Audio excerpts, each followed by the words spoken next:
Assalamualaikum warahmatullahi wabarakatuh. Perkenalkan, nama saya Puriantika Sari. Halo anak-anak semuanya, gimana kabarnya? Alhamdulillah baik semua ya.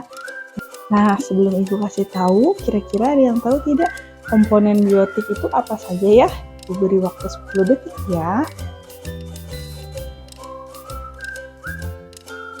Oke, pada gambar di belakang ini, komponen biotiknya adalah salah satunya, lihat ada binatang apa?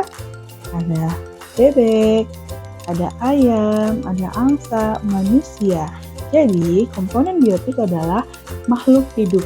Makhluk hidup berupa manusia, hewan, tumbuhan, itu merupakan komponen biotik. Nah, di dalam ekosistem, selain ada komponen biotik, ada pula komponen abiotik. Abiotik merupakan salah satunya, contohnya yaitu cahaya matahari, air, dan tanah.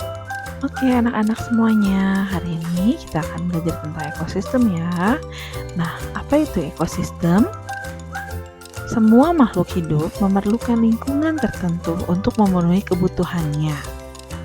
Lingkungan adalah segala sesuatu yang berada di sekitar makhluk hidup. Sebuah lingkungan itu terdiri dari dua macam, yaitu lingkungan biotik, bagian yang hidup, dan bagian yang tidak hidup itu disebut abiotik. Jadi komponen dalam ekosistem itu dibagi menjadi dua macam. Yang pertama biotik, yang kedua abiotik. Nah, bagian yang hidup di sebuah lingkungan terdiri dari tumbuhan, hewan, dan makhluk hidup lainnya itu kan disebut dengan biotik. Sedangkan bagian lingkungan yang tak hidup terdiri dari cahaya, matahari, air, udara, dan tanah itu termasuk dalam komponen abiotik. Nah, untuk komponen abiotik, cahaya matahari dapat menghangatkan udara, air, dan tanah agar mencapai suhu yang sesuai kebutuhan hidup makhluk hidup. Cahaya matahari juga membantu tumbuhan untuk membuat makanan dengan cara berproses, yaitu apa? Fotosintesis. Nah, sedangkan air dan tanah merupakan bagian penting dari sebuah lingkungan. Air yang turun dalam bentuk hujan, meresap ke dalam tanah. Air di dalam tanah ini akan dimanfaatkan oleh tumbuhan yang hidup di atasnya dan makhluk hidup kecil lainnya yang hidup di dalam tanah. Bagian hidup dan tak hidup di sebuah lingkungan saling berinteraksi dan saling bergantung satu sama lain dan membentuk sebuah ekosistem. Jadi, ekosistem adalah interaksi antara makhluk hidup dengan benda-benda tidak hidup di sebuah lingkungan.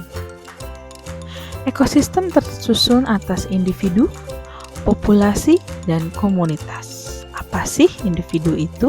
Mari kita lihat ya. Individu adalah makhluk hidup tunggal, misalnya seekor rusa atau pohon. Tempat individu tinggal disebut habitat. Nah, sekarang yang kedua, apa itu populasi? Apa kalian tahu? Populasi adalah kumpulan individu sejenis yang menempati suatu daerah tertentu. Contohnya, di sebuah kolam terdapat seekor bebek.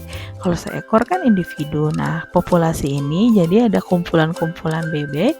Bebeknya jadi satu regu, satu kelompok. Nah, itu disebut populasi dengan satu jenis.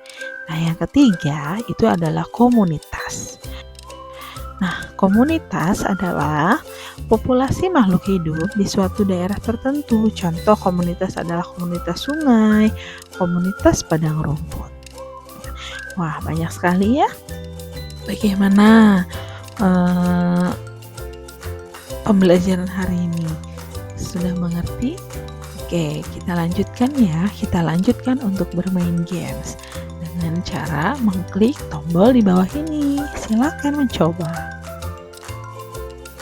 Terima kasih sudah mengikuti pembelajaran hari ini. Gamesnya yang sangat-sangat bagus dengan skor-skor yang terbaik. Sekian pembelajaran hari ini. Wassalamualaikum warahmatullahi wabarakatuh.